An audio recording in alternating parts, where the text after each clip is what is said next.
이 논문의 주제를 정하는 것이 당연히 이제 논문을 쓰기 위한 첫 번째 절차가 되겠죠. 어떠한 주제에 관해서 쓰겠다라고 하는 것이 정해져야만 그 다음 단계로 나아갈 수가 있습니다. 그런데 일반적으로 봤을 때 이 논문을 쓰는 것하고 주제를 정하는 그 사이에 어떤 선후 관계라고 하는 것이 명확하지 않다고 할 수가 있는데, 이게 무슨 얘기냐 하면은 이 우리 이제 연구자들 같은 경우에는 이제 이쪽 분야의 연구를 쭉 하다가 보면은 어떤 뭐 해결되지 않은 기존에 해결하지 못한 이러한 문제들이 이제 이 발견이 되기도 하고, 그 다음에 또 이 자기가 좀 더 연구를 해야 되겠다라고 관심이 가는 그러한 주제들이 이렇게 자연스럽게 나오는 경우가 있습니다. 그렇게 되면 이제 그 주제를 가지고 이제 글쓰기의 과정을 밟게 되죠. 그 주제와 관련된 자료를 수집하고 뭐 이렇게 되는데, 이 때에 따라서는 이렇게 논문을 쓰는 것보다 이제 주제를 정하는 것이 먼저 오게 되는 경우가 생기기도 합니다. 이 연구자들의 경우에도 뭐 어느 기한까지 논문을 이제 써야 된다라고 하는 그런 이제 뭐 학술지의 논문을 이제 투고를 할 필요가 있다라든지, 그 다음에 논문을 의뢰받은 경우에는 이제 주제가 정해지기 전에 이제 먼저 논문을 써야겠다는 생각을 먼저 가지게 되는 것이죠. 그러면 그 다음에 이제 주제를 찾는 과정을 거치게 되는데, 이 학생들의 경우에는 이제 졸업 논문을 쓴다든가 이제 학위를 받게 된다든가 이러기 위해서는 이제 논문을 써야 되는 거죠. 그럴 경우에 이제 내가 어떠한 주제로 논문을 쓸 것인가 이런 것을 찾게 되는 그런 과정을 밟게 됩니다. 그래서 이 논문을 쓰는 것하고 이제 주제를 선정하는 것 사이에 어떤 선후 관계가 이게 딱 정해져 있는 건 아니죠. 그래서 주제가 정해지고 나서 논문을 쓰기도 하고, 논문을 쓰기 위해서 주제를 찾기도 하고, 이런 것이 이제 두 가지 이제 방식으로 이 논문과 주제의 선정이라고 하는 것이 이루어지게 됩니다.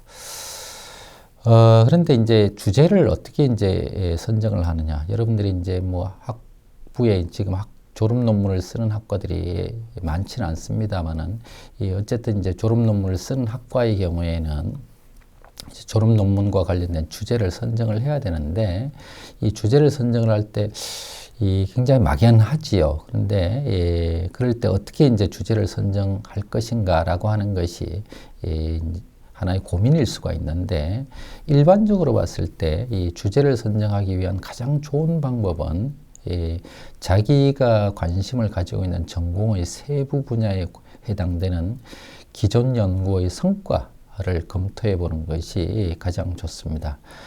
그래서 기존 연구의 성과를 검토를 해보면은 현재까지 연구 성과가 어떻게 되어 있고, 그 다음에 해결하지 못한 문제들이 어떠한 것들이 있는지 이 전체적인 흐름을 파악을 할 수가 있죠. 그렇게 되면 거기에서 내가 연구할 만한 주제가 어떤 것이 있겠다, 이런 것을 다루면 좋겠다, 이런 것은 다룰 만하다, 이런 생각들을 가지게 됩니다. 그렇게 되면 이제 주제를 잡을 수가 있고, 또 거기에 관련된 자료를 수집하는 과정으로 나아갈 수가 있게 됩니다. 근데 기존의 연구를 검토를 그럼 어떻게 하느냐? 원래 가장 원칙적인 방법이라고 하는 그것은 자기 전공 관련된 모든 이제 논문과 저서 이런 것들을 다 보는 것이 가장 이제 원칙적인 방법이겠지요. 그런데 이렇게 하는 것은 현실적으로 가능하지 않다고 할 수가 있습니다. 기존에 수십 년, 수백 년 동안 쌓인 연구 성과를 다 살펴본다라고 하는 것은 현실적으로 가능하지도 않고, 그리고 효율적인 방법이 될지도 못합니다. 그래서 가장 이제 효과적으로 할 수 있는 방법이 뭐냐면은 최근에 발표된 이제 학위 논문, 석사학위 논문이나 박사학위 논문을 참고하는 것이 가장 좋습니다.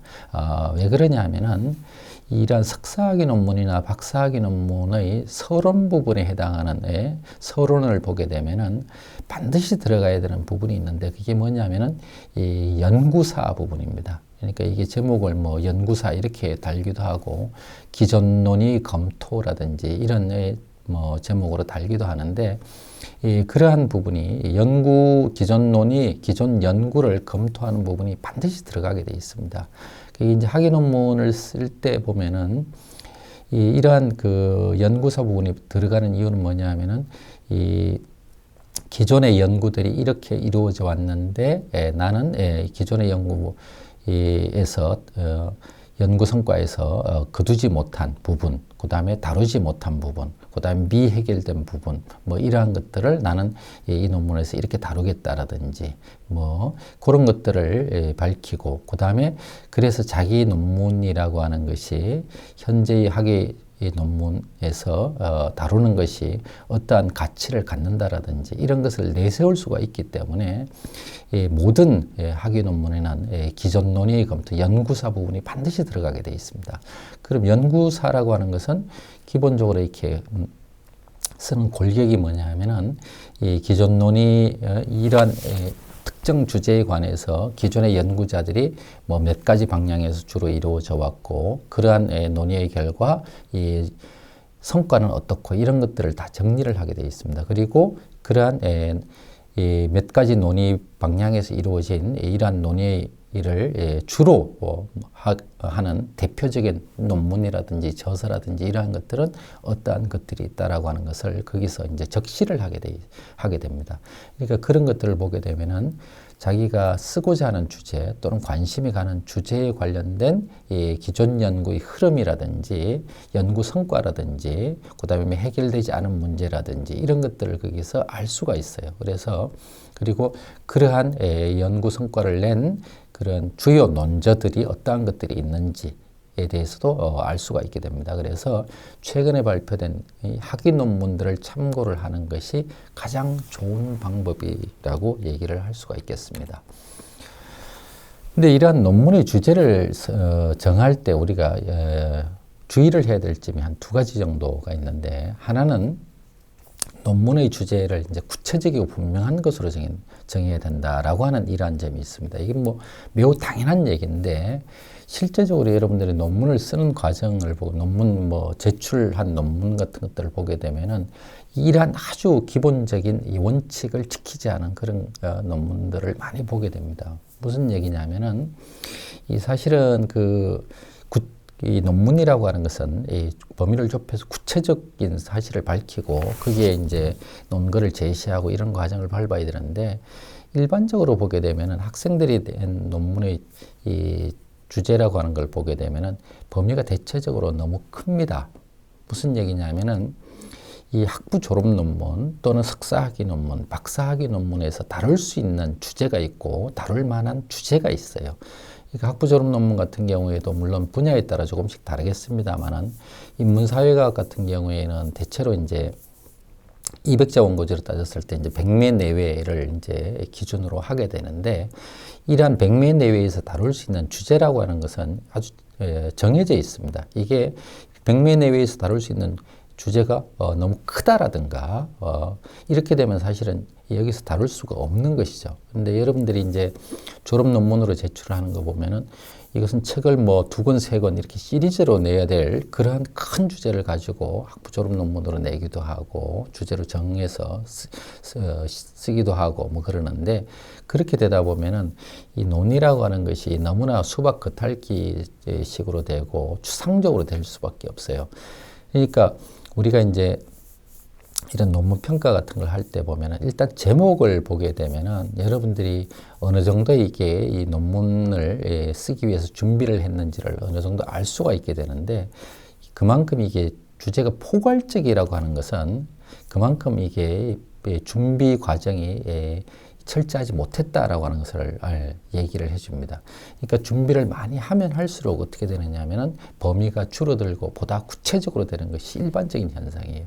근데 제일 처음에는 이게 무엇에 대해서 쓸지도 논문을 쓰긴 써야 되겠는데 무엇에 대해서 써야 될지 이게 구체화되지 않다 보니까 범위가 막연해지고 넓어지고, 그리고 그 다음에 거기에서 그런 큰 범위를 가지고 쓰려고 하다 보니까 이게 이제 내용이 너무나 이제 수박 겉핥식으로 되고 그다음 추상적으로 되고 이런 결과를 가져오게 됩니다. 그렇게 되면 당연히 이제 논문으로서의 가치라고 하는 것은 전혀 없는 그런 글이 되게 되죠. 그래서 이 묘하게도 이제 많이 준비하면 할수록 범위는 보다 줄어들게 되고 주제는 점점 더 구체적이고 좁아들게 됩니다.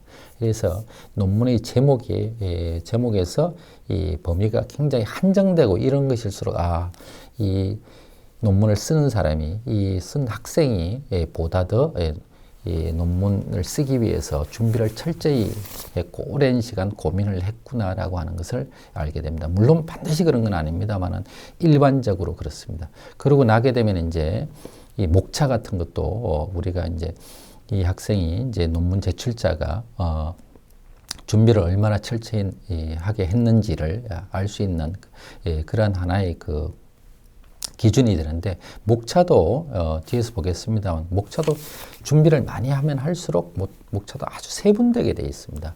근데 극단적인 경우에는 이 학생들이 보게 되면은 이게 뭐 서론, 본론, 결론 이런 식으로 세 개로 이렇게 나누어서 쓰는 경우도 있는데 이러한 목차라고 하는 것은 있을 수가 없습니다. 그다음 두 번째 주의할 점은 뭐냐면은 이 아직까지 연구된 적이 없는 새로운 주제라고 해서 반드시 좋다고 할 수는 없다라는 점입니다.